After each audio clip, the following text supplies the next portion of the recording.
Last night, following multiple 911 calls, Nova Scotia RCMP members responded to a firearms call to a Portapique residence in Colchester County.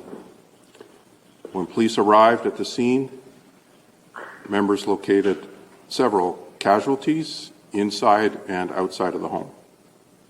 They did not, however, locate the suspect. Of the evening, there was an exchange of gunfire. We're not looking for any other suspects in relation to the shooting spree that occurred yesterday and the day before. Of the evening, there was an exchange of gunfire. We do not believe that there's any additional threat related to this particular investigation for the public. Of the evening, there was an exchange of gunfire. At one point during the course of the evening, he was armed. Of the evening, there was an exchange of gunfire.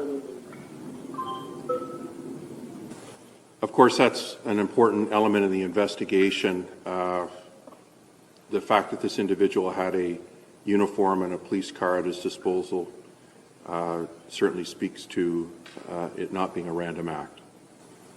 They did not, however, locate the suspect. Of the evening, there was an exchange of gunfire. I think I heard an answer about why the emergency alert system was not activated. If not for this, what would be activated? It's a good question, and I don't have an answer for you at this moment. In the course of the evening, there was an exchange of gunfire.